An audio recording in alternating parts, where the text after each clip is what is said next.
Hi, I'm Jaime with Pro PT, and this month we're focusing on the hip. And today, in particular, the hip as it relates to runners and keeping our runners injury-free.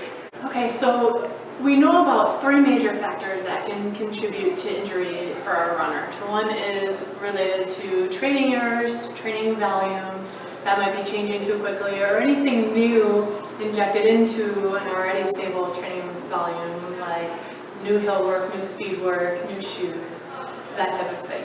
The other two things relate to the biomechanics of running. One being your stride rate or cadence, which we'll save for another video. The other is hip control, which is what we're going to talk about today. So for good hip control during running, you need a few things. You need good flexibility or range of motion. You need strength and control through that range of motion and endurance. So I'm going to show you three movement patterns you can be working on to get your hip control where you need it to be to stay injury-free.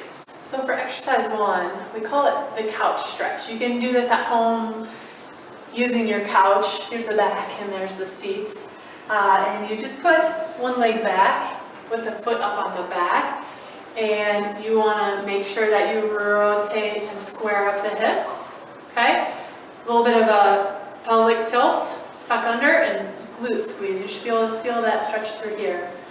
If you want more quad, you can slide your knee back into the junction between the seat cushion and the back of the couch a little bit more for a little more quad stretch, and you can sit back into it a little bit more.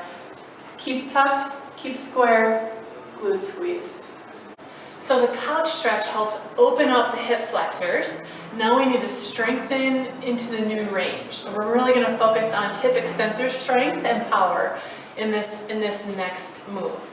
It's a multitasking move, so we also are going to have our core engaged in rotational control at the hip. So you need something a little bit high. The couch usually will work well for this, or a chair.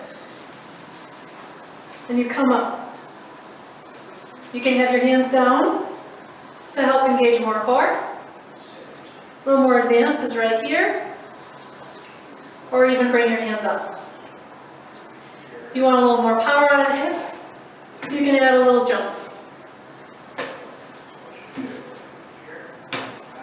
So the last exercise is a single leg deadlift variation. And this one is going to focus on your hip control and endurance. It also is about integration of the whole limb. So some people are going to feel this even more in the foot or the ankle than in the hip.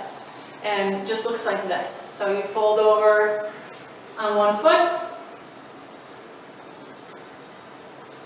and hold.